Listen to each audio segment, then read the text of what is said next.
श्री शिवाय नमस्तुभ्यम. श्री स्वामी समर्थ. भक्तो नमस्कार.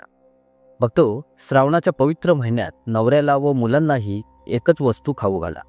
कधीच ते तुमच्या शब्दाबाहेर जाणार नाही.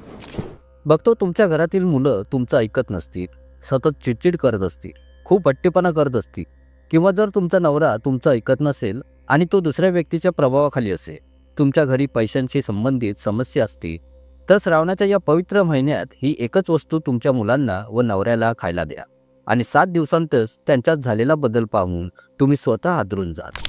फक्त काही पालकांची मुलं अजिबात ऐकत नाही, कारण मुलं खूप चिडचिड करतात. प्रत्येक घरात ही समस्या बनलेली आहे. तुमच्या घरातील सर्व समस्या दूर होण्यासाठी हा अनुभव असलेला सिद्ध उपाय नक्की करून पहा.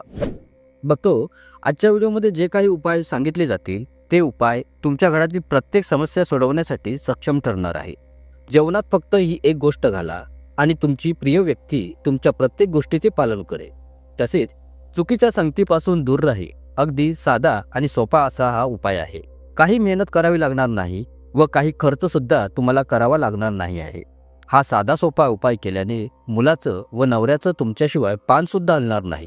कोणतीच गोष्ट तुम्हाला विचारल्याशिवाय ते करणार नाही. तर कोणत्याही ती वस्तू, चला तर मग जाणून घेऊया. त्यासाठी व्हिडिओ अगदी शेवटपर्यंत पहा.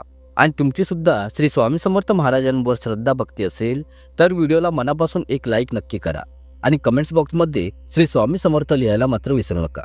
स्वामी कृपेने तुमच्या सगळ्या इच्छा लवकरच पूर्ण होतील. अतिशय साधा सोपा उपाय आहे. या तर मग जाणून घेऊया.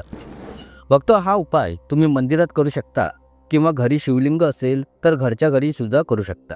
बघतो, खास करून श्रावणाच्या महिन्यात किंवा इतर कोणत्याही दिवशी महादेवाची पूजा करताना आपण जे काही महादेवांना अर्पण करतो, मग ते शुद्ध पाणी असो, कच्चे दूध असो, तांदूळ असो किंवा कोणतेही फळ अर्पण करतो, तर पूजा केल्यानंतर तुम्हाला काय करावे लागेल ते काळजीपूर्वक ऐका. तर पहा, चिमूटभर काळे तीळ तुम्हाला महादेवाच्या शिवलिंगावर अर्पण करायचे आहे. ते अर्पण करताना शंभेश्वर महादेवांचे स्मरण करायचे आहे. बघतो, नाव नीट ऐका. शंभेश्वर महादेवांच्या नावाने शिवलिंगावर चिमूटभर काळे तीळ वाहावेत आणि मग शिवलिंगावर जल अर्पण करावे. आणि हे करताना मात्र तीळ खाली पडू द्यायचे नाहीयेत, याकडे तुम्ही खास करून लक्ष द्यायचे आहे. म्हणून हळूच पाणी अर्पण करा. शंभेश्वर महादेवांचे स्मरण करत ते अर्पण करा व अर्पण केल्यानंतर त्यातून फक्त 2 काळे तीळ काढून घ्या. तीळ उचलल्यानंतर तुम्ही महादेवाला अशी प्रार्थना करा की मी हे काळे तीळ औषध म्हणून घेत आहे. माझ्या कुटुंबामध्ये आनंद असू द्यावा. माझ्या घरातील सर्व समस्या दूर होऊ द्यावी. माझी मुलं चुकीच्या संगतीत आहेत. माझे पती चुकीच्या संगतीत आहे. त्यांना वाईट सवयी लागलेल्या आहेत. अशा सर्व समस्या दूर करून द्या आणि तुमची कृपा आशीर्वाद सदैव आमच्या पाठीशी राहू द्या. अशी मनोभावे तुम्ही प्रार्थना करायची आहे. बघतो, प्रार्थना केल्यानंतर तुम्ही ते काळे तीळ घरी घेऊन या. आता करायचे काय आहे ते जरा लक्ष देऊ नका. तर हे काळे तीळ त्यांच्या अन्नामध्ये मिसळून द्या. त्या व्यक्तीला म्हणजे नवऱ्याला व मुलांना खायला द्या. तसेच काळे तीळ तुम्ही चहामध्ये, दुधामध्ये देऊ शकता आणि हे तीळ पाण्यात मिसळून देखील देऊ शकता. हे काळे तीळ कशातही मिसळून देऊ शकता. तुमची समस्या काही असो, तुम्हाला कोणतीही अडचण आली तरी शंभेश्वर महादेवांच्या नावाने ती नक्कीच निघून जाईल. तर ही समस्या परत कधी होणार नाही. तुमच्या संपूर्ण कुटुंबात सुख समृद्धी येईल आणि महादेवांचा आशीर्वाद सदैव तुमच्या व कुटुंबाच्या पाठीशी राहील. बघतो, आता दुसरा जो उपाय आहे तो तुम्हाला शनिवारच्या दिवशी करावा लागेल. तुम्हाला खूप छोटे काम करावे लागेल. यामुळे तुमचे पूर्वज तुमच्यावर प्रसन्न आणि समाधानी राहतील. तर यात काय करायचे आहे नीट लक्षपूर्वक ऐका. बघतो, जीवनात जर तुमचे पूर्वज असतील तर कुटुंबात कोणत्याही अडचणी येत नाही. उलट ते आपल्याला भरभरून आशीर्वाद देतात. आपली सर्व कामे लवकर होतात. सर्वप्रथम, जर जीवनात पैशाची कमतरता असेल आणि कुटुंबात दुःख असेल तर हा उपाय तुम्ही नक्कीच करा. आपल्या घरामध्ये पैसा आला तर आनंद येतो. तुम्हाला काय करायचे आहे की शनिवारी पिंपळाच्या झाडाची पूजा करायची आहे व तुमच्या पितरांना आनंद मिळावा म्हणून ही एक गोष्ट आवर्जून करा. तर यात पहिली गोष्ट म्हणजे शनिवारी स्टीलच्या भांड्यात शुद्ध पाण्यामध्ये 2 चमचे कच्चे दूध घालून पिंपळाच्या झाडाच्या मुळामध्ये ते अर्पण करायचे आहे आणि ओम महालक्ष्मी नमः, ओम महालक्ष्मी नमः या मंत्राचा 21 वेळा तुम्ही जप करायचा आहे. असे केल्याने तुमच्या जीवनात महालक्ष्मी वास करते आणि धनाची कमतरता भासत नाही आणि तुमचे पूर्वजही तुमच्यावर खुश राहते.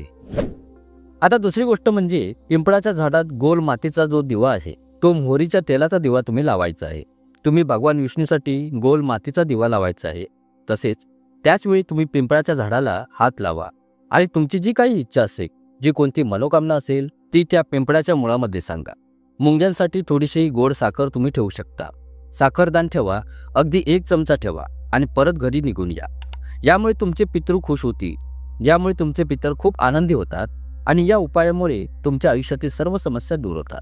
पितरांशी संबंधित अनेक समस्या, रोग सर्व काही निघून जातं. घरामधील भांडणं थांबतात व यामुळे घरामध्ये पैसा येऊ लागतो. तसेच शनिवारी अशाच प्रकारे फक्त एक तांदळाचा वापर करायचा आहे. तुम्ही अर्धी वाटी तांदूळ घ्यायचे आहेत. फक्त ते तुकडा तांदूळ घेऊ नका. पूर्णतः तांदूळ हे साबूत असावेत.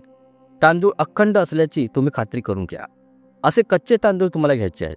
तुम्हाला फक्त एक चिमूटभर काळे तीळ, त्याचबरोबर 7 प्रकारची धान्य घ्यायची आहे. बघतो ही धान्य कोणत्याही दुकानात कुठेही उपलब्ध आहे. कोणत्याही पूजा साहित्याच्या दुकानात सहज उपलब्ध आहे. तर यात काय करावं, हे धान्य 1 वाटी घ्यायचे आहेत. 11 वाजेपर्यंत घरातील सर्व लोक जागे आहेत. जोपर्यंत झोपेला जात नाही तोपर्यंत हा उपाय करू नका. तुम्हाला घरातील प्रवेशद्वाराच्या बाजूला डाव्या बाजूला 1 वाटी ठेवून द्यायची आहे. झाकण काढून बाजूला ठेवा.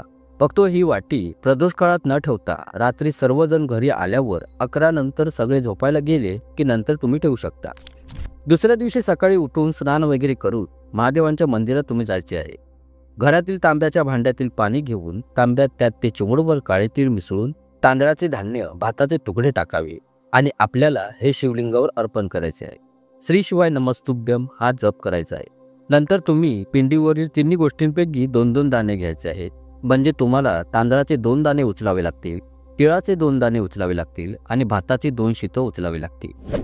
नंतर बघतो हे धान्य तुम्ही तुमच्या घरी घेऊन यायचं आहे. हे सर्व काही लाल कपड्यामध्ये बांधून ठेवायचे आहे. नंतर आपल्या घराच्या तिजोरी असलेल्या ठिकाणी किंवा मग जिथे आपला व्यवसाय करत असाल, आपलं कुठे दुकान असेल किंवा ऑफिस असेल, त्या ठिकाणी तिजोरीमध्ये हे तुम्ही ठेवू शकता.